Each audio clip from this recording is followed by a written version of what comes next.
Okay, so this is going to be our last video about the COVID pandemic in 2020.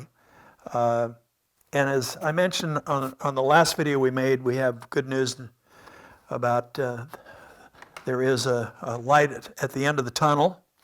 But as one politician said, we're still in the tunnel. We haven't gotten to the light yet. That light, of course, is the vaccine. And what do we know about that? We know that in order to really have, quote, herd immunity, where we're really protecting everybody, we've got to get about 75% of the people in the United States. And since this vaccine has not been approved for children under 16, anybody under 16 years old will not be able to get the vaccine. That means we've got to just about get all the adults in the country vaccinated twice to be out of the woods. So that's as we mentioned before, this is a major challenge. I'm sure that there's the efforts to get this done and done quickly are going to be dramatic, but nonetheless, it's going to take some time. And in the meantime, we have to continue to be extraordinarily careful because right now we're at the peak of this pandemic in the United States, and that means there's more virus and more opportunities to be infected than there has been in the entire year. And it's important for us to know, like, who gets affected the most by this. And so the CDC has put out a chart comparing all people of color in the United States with Caucasians. And you really see that in terms of people getting infected, Native Americans are actually the highest in the country, and the death rate is nearly the highest. For the only people of color who really match kind of Caucasians, whites, are Asians. But for blacks and for Latinos, both the rate of infections, hospitalizations, and deaths are considerably greater than Caucasian or white people. And of course, what's our concern? Well, the majority of our faculty at Amity are non-white, and the majority of our students are non-white. So in addition to just the risk for everybody, we are at greater risk. And of course, a lot of our students have underlying health issues. If they've been in prison, they certainly haven't been eating healthy foods, or if they've been on the streets using drugs or whatever, they haven't really been living a healthy lifestyle, which means that they're more vulnerable. So that's really important. And we just passed a very grim milestone in our country. 300,000 people have died from coronavirus. This is appalling. And that's 300,000 stories of individuals whose lives were cut short because of this terrible pandemic. And some of it because we really haven't handled it very well. Interesting, Vietnam, which is a country of 60 million people or so, has not had a single death. So much of this was preventable.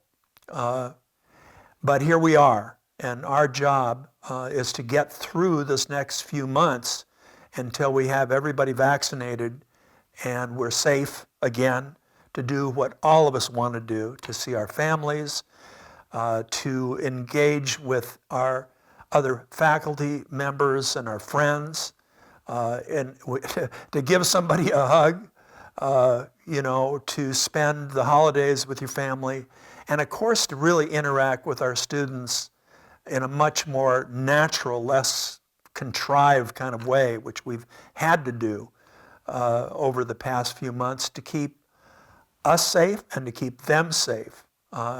So far, I think we've done a pretty good job. We're getting more infections right now, and that means that we may have had some faculty who were a little sloppy and a little careless, but they got away with it because there really wasn't as much virus in the environment. All those, maybe I don't have to wear a mask or things like that, that's got to stop. We have to be super, super safe until we get through this next, the last part of this race is in many ways the most important and the most dangerous. So we're going to show you a couple of videos about masks and about how infectious this virus is, which I hope will really illustrate for you the need for mask wearing in particular. We're not really covering the hand washing. You know you got to do that. Wash your hands frequently. You know you have to social distance. And as you'll see on this video, 6 feet is, the virus doesn't stop at 6 feet and just drop to the ground. So we have to be really careful, and I'll give you a story about this, which to illustrate this. South Korea is one of these countries that's done really, really well in terms of containing the coronavirus. And so they had an infection, and over there, even one infection, they really get concerned about it because they haven't had very many, and they know one infection leads to another infection, and you have a super spreader event. But the story really illustrates the danger, first, that the virus doesn't stop at 6 feet. Secondly, that being indoors, even with ventilation, can be very dangerous. And the case was a student goes into a restaurant. He is COVID positive, didn't know it, and sits down for his meal. He happens to be sitting under the uptake vent for an air conditioning unit in the restaurant. 20 or 25 feet away, 3 people in the path of the airway of the air conditioning, when the stuff comes out of the ceiling, comes down, 3 people got infected. Had no contact with them whatsoever. But of course, you're in a restaurant, you can't eat with a mask on. You can do a lot of things with a mask on, but eating and drinking is not one of them. So people had their masks off, and they're in the path of this thing, and the virus coming out of his mouth and nose gets sucked up into the air conditioning system, comes down, and the people on either side of these 3 people that got infected, who were out of the airstream, did not get infected. So what does it tell you? I mean, who knew how dangerous this can be? And we think like, well, ventilation's a good thing. Well, it certainly wasn't a good thing in this situation. So we have to be, it's like we gotta add an extra layer of vigilance in terms of what we're doing, and we have to really make sure that when we're meeting with people, when you're not at work, actually probably at work, there's probably a lot less virus in the Amity campuses and environments than there is once you leave, because we've really been on top of this from the beginning.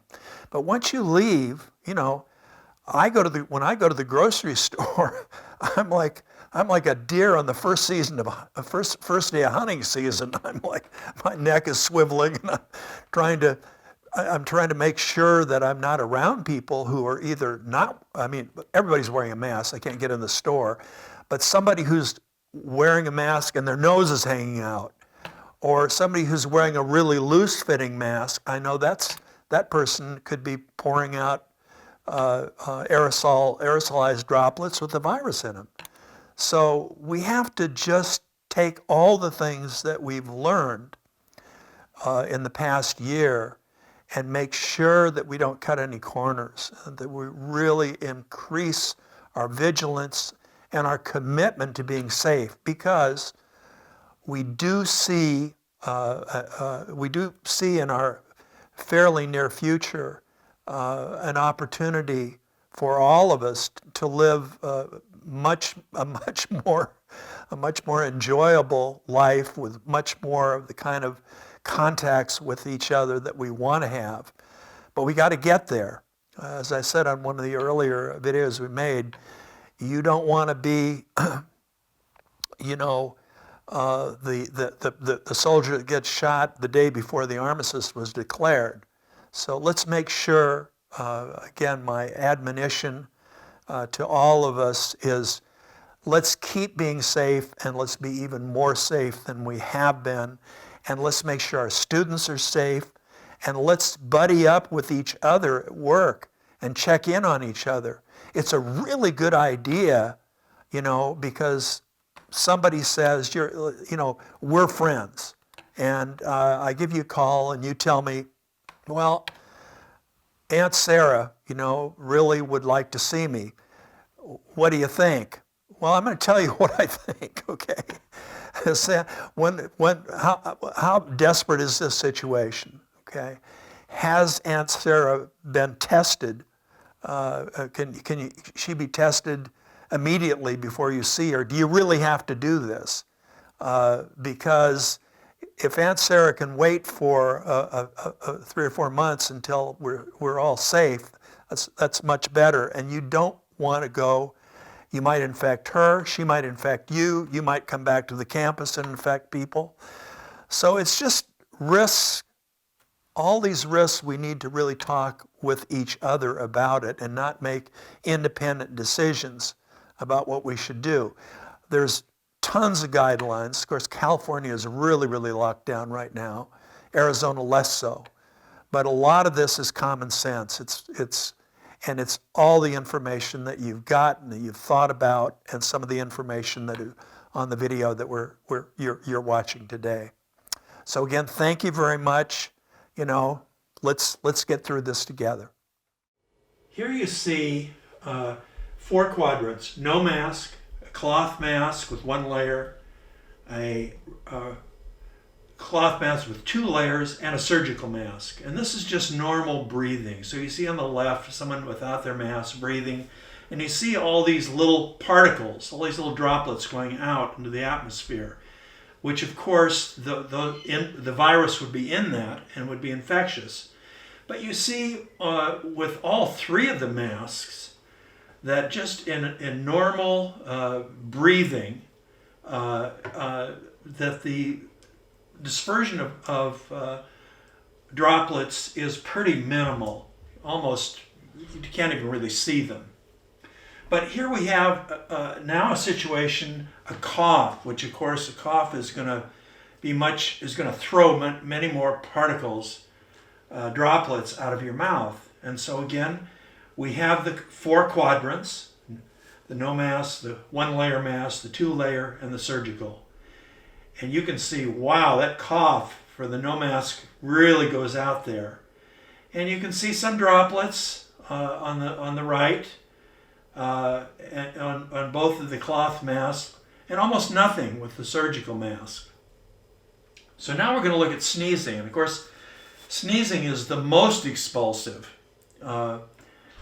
Sneezing or shouting or yelling or something. And wow, look at this huge burst that comes out of the no mask, but yet a pretty big burst that comes out of the 1 layer cloth mask, and some surgical mask still looks very, very good. So what are we learning here?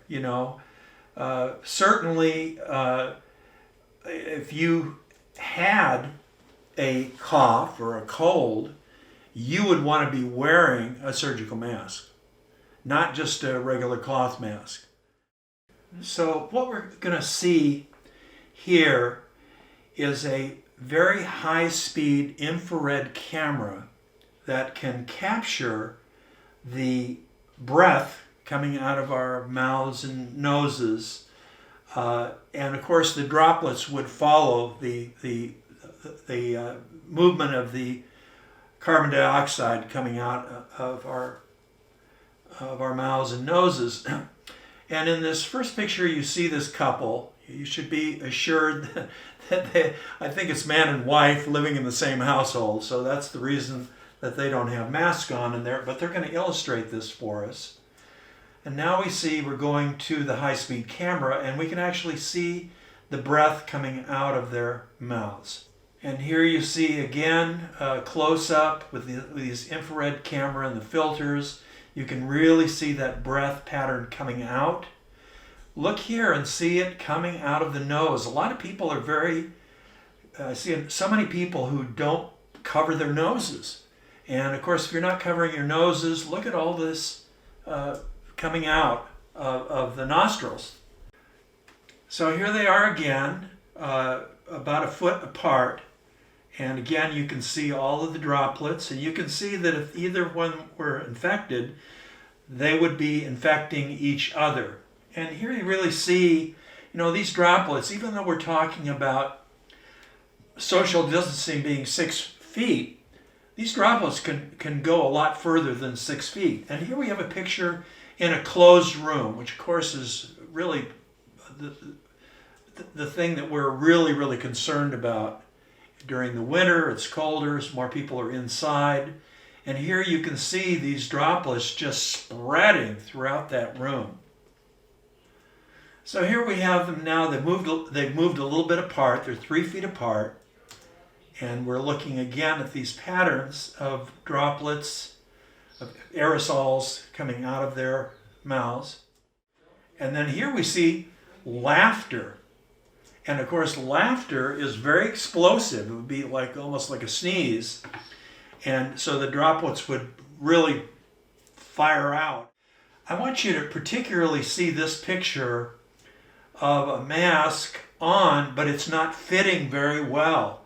Look at all of that stuff firing out the back of that mask. And they say the place you don't want to be is behind somebody with a loose-fitting mask, because all of their aerosols are coming at you from behind them. And it also really speaks to mask fitting. So important when you are wearing a mask that it fits tightly. Of course, it's more uncomfortable if it fits tightly, but it doesn't really do the job if it's not fitting tight. And probably one of the main advantages of surgical masks is that they fit more closely.